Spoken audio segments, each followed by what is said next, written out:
Bienvenidos a Un Estudio en la Palabra, una serie de estudios bíblicos enfocados en la cruz de Cristo.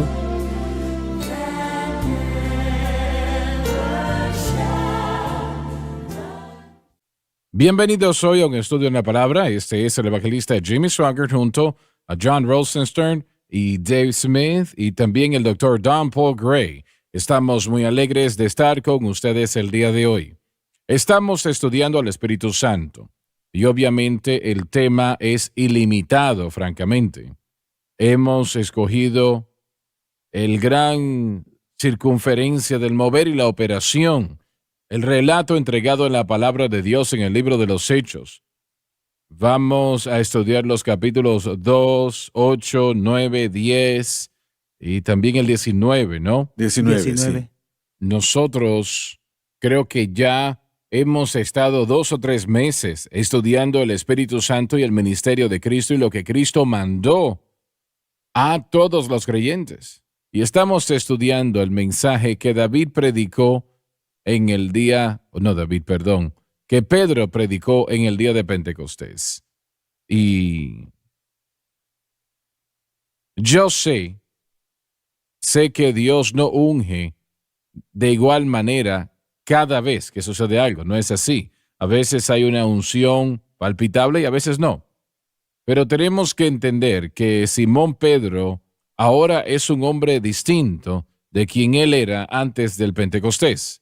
Realmente, cuando leemos esto, lo que hemos estado estudiando ya en los últimos días, su mensaje, lo que él predicó sobre, el mensaje inaugural del Pentecostés, se puede notar allí que es un hombre distinto. Y eso es por la venida, la llegada del Espíritu Santo, damas y caballeros. Y como dije, no estoy diciendo que el Espíritu Santo unge así todo el tiempo. No es así.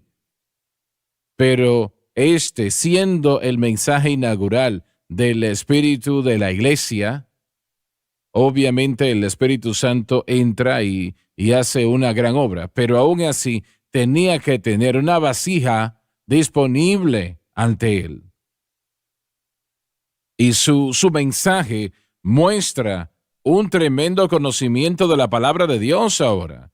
Y no pensamos en eso cuando vemos la vida de Simón Pedro y nosotros vemos su situación en los últimos 3 años y medio. Pero aún así, Dios tomó a este hombre que no era un hombre educado en lo que tiene que ver con el conocimiento secular, digamos así. Pero Él lo llenó de poder del cielo, hasta el punto de que no es el mismo hombre.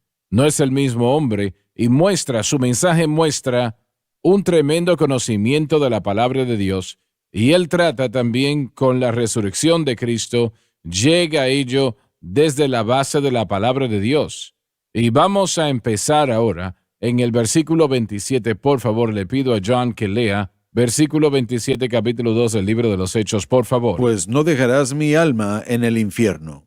No era la parte ardiente del infierno. Lucas 16, 19. Ni tú, Dios el Padre, darás a tu santo que vea corrupción. Su cuerpo físico, sin pecado, refiriéndose a Jesús, no vio ninguna corrupción que normalmente acompaña a la muerte. De hecho, fue glorificado y levantado de entre los muertos. Ahora, permítanme tratar con algo acá, y obviamente le pido a los hermanos que participen cuando gusten hacerlo. La palabra aquí, cuando habla del infierno, es algo generalizado para el inframundo. El infierno está en el centro de la tierra. La Biblia dice que así como Jonás estuvo en el vientre de aquel gran pez, Jesús estaría 3 días y 3 noches en el corazón de la tierra. No mediodía o 3/4 de un día, sino 3 días y 3 noches. Y así fue. Jesús no fue crucificado el viernes o Viernes Santo. Él fue crucificado el miércoles. Fue llevado a la tumba horas, tal vez, antes de que el sábado de Pascua empezase el jueves. Así que jueves, viernes y sábado Él estuvo en el corazón de la tierra. Y Él fue resucitado en algún momento después de la puesta del sol del sábado. Nosotros hoy en día vemos el tiempo de una manera distinta, como que los días empiezan a la medianoche. Allí es cuando empieza el nuevo día hoy en día. Pero en aquel tiempo con los judíos, no sé los romanos, pero los judíos comenzaba a la puesta del sol. En otras palabras, se ponía el sol el sábado en la noche, ya empezaba allí el domingo, terminaba el día de reposo sábado. Así que hubieron 2 sábados en esa semana. El jueves de la Pascua, ese fue un sábado, y luego estaba el sábado habitual del día de sábado, que sucedía una vez a la semana. Jesús fue resucitado de entre los muertos en algún momento después de la puesta del sol el sábado en la noche, que hubiese comenzado el domingo, el primer día de la semana. Exactamente cuándo fue no lo sabemos. De todos modos, la totalidad del inframundo que se considera como el infierno, el lado de tormento, Jesús dio una descripción de este lugar en el capítulo 16 de Lucas, y es sorprendente, damas y caballeros. Él da la ilustración del infierno propiamente, de un paraíso que había una gran cima entre un lado y el otro, y nadie podía cruzar de un lugar a otro. Los individuos allí, como tratamos con eso también un poco en la previa programación, los individuos que estaban allí, aunque eran salvos y estaban en el paraíso, eran cautivos de Satanás. Y la razón, ahora estoy hablando de toda persona que había muerto, que había sido salvo, hombre, mujer, niños, etc. Todos, porque la sangre de machos cabríos no podía quitar el pecado. Siendo así entonces, Satanás todavía tenía un derecho legal sobre ellos, porque el pecado es lo que le da el derecho para poner a la humanidad en la esclavitud, el pecado. Así que todo el mundo que estaba allí, el lado del infierno en su parte de paraíso y también parte de tormento, la parte del paraíso ahora está vacía, todo eso era parte del infierno. Pero la palabra de Dios nos dice que Él no dejaría su alma en el infierno, lo resucitaría. Jesús descendió, o lo voy a decir de esta manera, solamente hay 2 cosas que la palabra de Dios nos dice que Jesús hizo después que murió en la cruz del Calvario. Lo primero fue que Él le predicó a los espíritus en la prisión. Y me refiero a que son ángeles caídos. Estaba leyendo a una predicadora que decía que Jesús le predicaba a las personas en el infierno y no. No hay oportunidades en el infierno. Los seres humanos tampoco se les refiere como espíritus, nunca lo han sido. Los ángeles sí. Así que Él predicó a los espíritus que están en la prisión. Lo que les dijo no lo sabemos. Ellos están encerrados como en una penitenciaría. Están allí todavía. Y lo que Él les dijo no lo sabemos. No sabemos por qué están allí tampoco. Personalmente creo que son ángeles caídos que cohabitaron con mujeres antes de Noé y luego después de ello, ¿no? Después de Noé. De todos modos, la Biblia nos dice que Él habló a esas criaturas, a esos ángeles caídos, no sabemos qué les dijo. En segundo lugar, Él llevó la cautividad cautiva, y eso quiere decir que toda persona que estaba en el paraíso en ese momento se los llevó con Él a la gloria. Y ahora, hoy en día, después de la cruz, cuando un creyente muere, entonces esa alma y espíritu instantáneamente se va con el Señor Jesucristo. Y yo, el día de hoy, de hecho, estaba viendo nuestra cadena y Greg Coleman estaba cantando. Y lamentamos la pérdida de este hermano. Era un hombre de Dios. Realmente pastoreó durante años y murió de cáncer. Y buscamos a Dios para que el Señor lo tocara y lo sanara, pero el Señor no lo hizo. Pero se podía notar en su rostro, en su vida, era obvio. En el semblante se podía notar la muerte, ¿no? Y tal vez fue la última alabanza que él cantó, no estoy seguro. Y hermano Swagger, también podía ver el cielo en su rostro. Definitivamente, pero yo me refiero a la muerte ahora. Sí. Que se podía ver en Así su es. rostro. Era algo que era Estaba él luchando obvio. contra el cáncer. Sí, él murió de cáncer de la próstata. Un gran hombre de Dios. Realmente, él estuvo aquí unos 2 años, ¿no? Me parece que fueron unos 2 años. Y él, le puedo decir que hizo una gran obra acá. Lamentamos haberlo perdido en gran manera.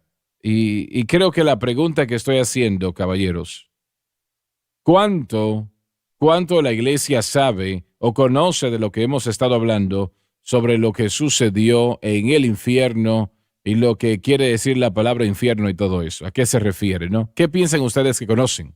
Yo pienso que podemos hacer una pregunta en la parte de este versículo que dice, ni tú darás a tu santo que vea corrupción, que totalmente refuta la enseñanza que Jesús murió espiritualmente.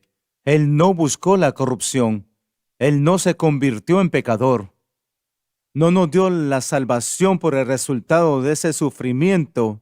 Muy bien, Si eso hubiera sucedido, lo hubiera descalificado de ser el Salvador. La exactamente. razón por cual pudo ser él el Salvador es que no tenía una naturaleza pecaminosa y no había pecado en él. Él no pudo haber hecho lo que dijeron ellos, ¿no? Quienes sean, morir en la cruz como un pecador en corrupción. No pudo haber sido así, porque esto lo dice claramente, porque no dejarás mi alma en el Hades, ni permitirás que tu santo vea corrupción. Entonces, para contestarle a la pregunta, yo pienso que hay bastante falta en el conocimiento y el entendimiento de la gente de lo que dice la palabra de Dios. Una vez más, realmente estos individuos, quienes sean, son inclinados a explicar sus doctrinas que ninguna se encuentra en la palabra de Dios. Y ellos viven una letanía. Jesús murió en la cruz como un pecador y descendió al infierno, al lago de tormento del infierno, durante 3 días y 3 noches, y los demonios lo golpearon, lo maldijeron y todo ese tipo de cosas. Finalmente, al final de 3 días y noches, Dios dijo, ya es suficiente, y él nació de nuevo, como un pecador nace de nuevo. Yo escuché, yo leí lo que dijo la persona, y ella enseñó lo que acabo de mencionar. Y entonces ella dijo, pero eso no lo van a encontrar en la Biblia. Eso tiene que recibirse por revelación. Pensemos lo siguiente, el gran plan redentor de Dios, y no se encuentra en la Biblia. Ya volvemos.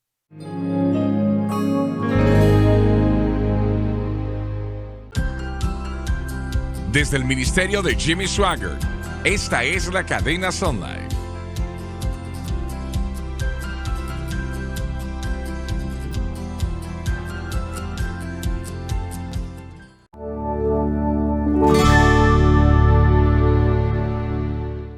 Estamos de vuelta y bueno, tengo que contar, antes de la pausa tuve que limitar lo que estaba diciendo porque se me fue el tiempo, pero la idea de que algo que es lo más importante en la faz de la tierra, la redención de la humanidad afectada por Jesucristo y la historia que ellos se inventaron, no la encuentra en la Biblia. Ahora, ¿no es eso obvio? El decir eso muestra que algo está muy mal. Y lo contrario es totalmente cierto. Todo en la Biblia señala a lo que Jesús hizo en la cruz Sí, y muestra el medio de salvación en la cruz. Toda la Biblia nos dirige hacia la cruz. yo haría hincapié sobre cada persona que está sintonizándonos. Usted debe de entender qué es lo que su pastor está enseñando y predicando. Usted debe de verlo cuidadosamente porque su alma está en juego. La falsa doctrina nunca deja a la persona como la encuentra. Siempre lleva a la persona a una condición peor que cuando la persona empezó, porque es un espíritu de tinieblas que está siempre detrás de la falsa doctrina. Y realmente si ese pastor no está predicando la verdad de acuerdo a la palabra de Dios, entonces usted debe de irse a otro lugar. Ahora, tal vez se puede decir, ¿y cómo lo sabemos? Bueno, esa es la llave. Usted debe de conocer la palabra de Dios. Si conoce la palabra, sabrá. En este movimiento moderno de crecimiento de iglesia, un poco diferente a el movimiento de la palabra de fe del que estábamos hablando, el pecado ya no más se enfatiza, se trata más de lo que uno hace que se enfatiza más. ¿A qué te refieres? Bueno, el énfasis se encuentra en las obras, no tanto en el pecado. Así que la idea es que se tiene que activar en buenas obras y el autor que creó y escribió la serie de Propósito, la iglesia con propósito, la vida con propósito y algunas de las cosas que le siguieron, dijo que este próximo movimiento con respecto al movimiento de Dios no se trata de credos ni tampoco de doctrina, sino de obras. Así que su salvación se enfatiza más en lo que usted hace, no tanto lo que usted cree. Así que nosotros sí creemos en buenas obras y este ministerio y lo que usted ha hecho aquí, hermano Swagger, desde la prisión hasta el ministerio de las calles, esa obra evangelística, ministros que salen y transmiten la programación, eso es meramente orientado en evangelismo, pero las obras son un resultado de la doctrina correcta. Si usted tiene la doctrina errónea, sin importar qué es lo que usted haga, eso no va a beneficiar a la gente que lo escuche. La cruz es el fundamento. Así que ya no se predica nada del infierno. Usted mencionó en la primera parte del programa hoy, hizo la pregunta si se sigue predicando del infierno hoy en día y la respuesta es realmente no. Es simplemente No, ignorado no lo porque está. no tiene nada que ver con el impacto o cómo es que afecta a la gente en sus vidas el día de hoy. El ganar almas básicamente es decir al pecador, oh, has cometido unos cuantos errores. No se trata de que has pecado y tú has ofendido a Dios y la respuesta es aceptar a Cristo y lo que Él hizo en la cruz. Y entender que las consecuencias de no hacer eso es una condenación eterna en el infierno eterno. Yo no creo que le pongan tanta atención al pecado. ¿No? Realmente Lo no ignoran. creo que ni siquiera se trata como tema en lo que tiene que ver con pensar en ello, ¿no? Pero destruyen el evangelio porque la propia razón por la cual Jesucristo vino fue para resolver el problema del pecado, morir en la cruz del Calvario, todo el propósito de su venida, de la El redención. hombre pecó y cayó en pecado y todos estamos destituidos de la gloria de Dios. Se requirió de que Dios enviara a su Hijo al mundo para llevar los pecados y llevar la penalidad de los pecados, debiera decir, a favor de nosotros. Bueno, lo que Dave dijo momentos atrás, ni permitirás que tu santo vea corrupción. Jesucristo fue descrito aquí por el Espíritu Santo a través de Pedro como el santo. Él no puede ser un pecador. Eso es absurdo, ridículo. Para que Él pudiera, como dicen ellos, que Él se convirtió en pecador como todos los demás, ¿verdad? Y que todos los pecados horrendos y horrorosos que la humanidad ha cometido, en esencia, Él cometió esos pecados, dicen ellos. Y eso no puede ser porque para que uno pueda ser un pecador, uno tiene que cometer esos pecados físicamente y Jesús no lo hizo, ¿verdad? Hay que cometer un pecado para Correcto. ser un pecador. No hay tal cosa como que Él tomó sobre sí la penalidad del pecado. Eso sí lo hizo. Pero para ser pecador hay que pecar. Y eso es lo que Pablo estaba diciendo cuando él dijo, el que no conoció pecado se hizo pecado por nosotros. Exacto. Eso quiere decir que se convirtió en el que cargó Sí. el pecado, refiriéndonos a Isaías 53. Así es. Eso quiere decir de que Él cargó nuestros pecados porque Él pagó la penalidad de los pecados. Pero esta mezcla, y esto, como usted dijo en la pausa, me parece, entre los programas, es un pensamiento gnóstico, pensar que el hombre puede convertirse en Dios literalmente y poder confesar su propia salvación a existencia, porque ellos dicen, así como Jesús murió y fue al infierno, toda persona a través de su confesión puede hacer exactamente lo mismo que Jesús hizo, lo cual es una completa mentira. Sí. Bueno, yo diría que así es. Quisiera, Vamos a continuar. permítame hacer un comentario. Cuando la Escritura dice que Jesús no quiso tomar la copa amarga, describa en términos de qué es lo que significó tomar la penalidad del pecado. Yo creo que básicamente es lo mismo, ¿no? No entiendo a dónde usted va con eso. Bueno, en el huerto, cuando Cristo estaba en el Getsemaní, cuando Él estaba orando y no quería beber esa Que copa pase amarga. de mí esta copa. Creo que a veces la gente tal vez toma eso y dice que el Señor bebió la copa amarga.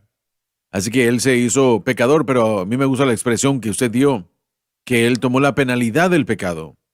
Él no se convirtió en una persona pecaminosa, no podía, Él era Dios. Sí. Así que, Sí. bueno, Él sí tomó la penalidad del pecado. Usted hizo la pregunta anteriormente acerca de las iglesias, acerca de lo que están enseñando y predicando. Y mire, si hay un movimiento en pie de deshacerse de la doctrina del infierno. Así que si se hace eso, si ellos se deshacen de la doctrina, entonces escrituras como esa tendrían que ser descartadas. Y no hay duda alguna, hermano Swagger, que la iglesia moderna, bueno, hay diferentes expresiones que la gente utiliza para describir a estas iglesias, pero son muy modernas, son muy a la moda. Esta gente está negando la doctrina del infierno y Pero- están negando también una escritura fundamental que la iglesia ha tenido todos estos años. Le hago esta pregunta. Yo escuché el día de ayer, me parece que fue, que el Papa ha declarado que no hay infierno. ¿Es eso correcto? Se hicieron comentarios hace un poco de tiempo con respecto a eso, de que él dice de que no hay infierno.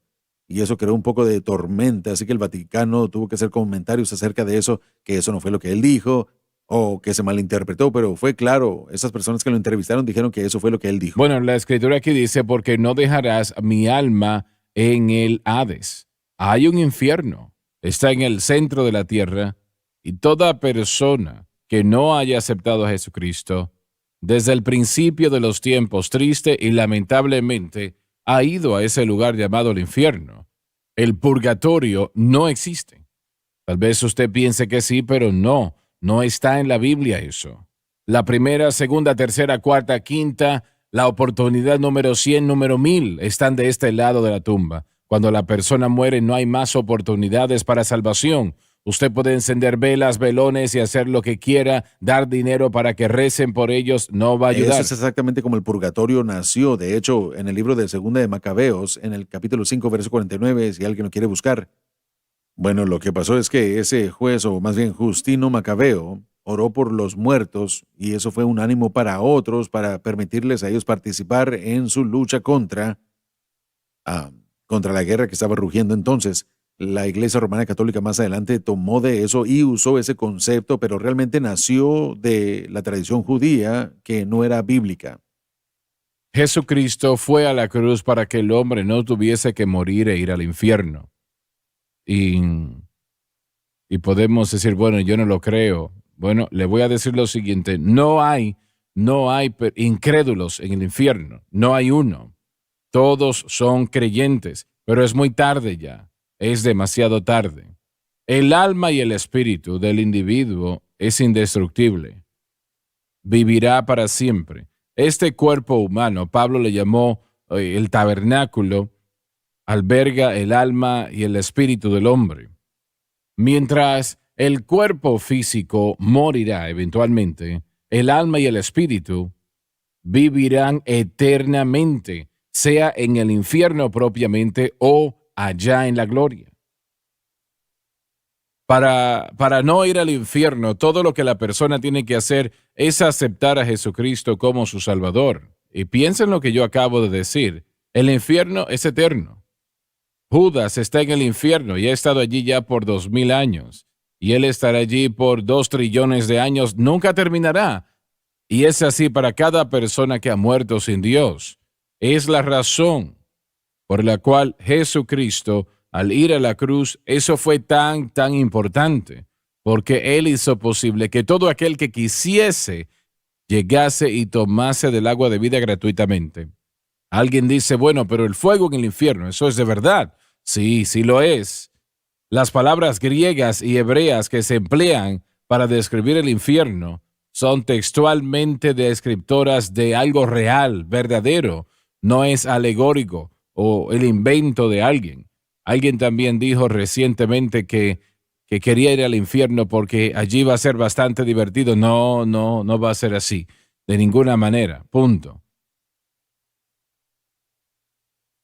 Yo leí un mensaje predicado por un predicador bautista del sur de los Estados Unidos y prediqué ese mensaje muchas veces.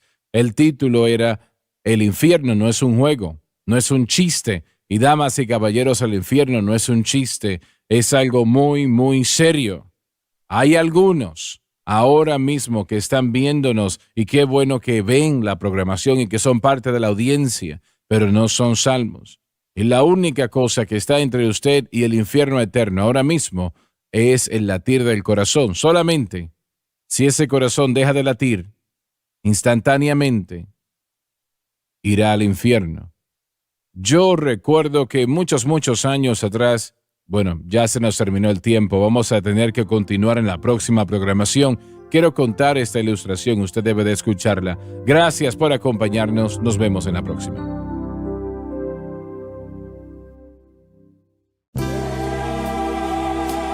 Gracias por sintonizar Un Estudio en la Palabra. Visite nuestro archivado de programas en línea en sonlifetv.com.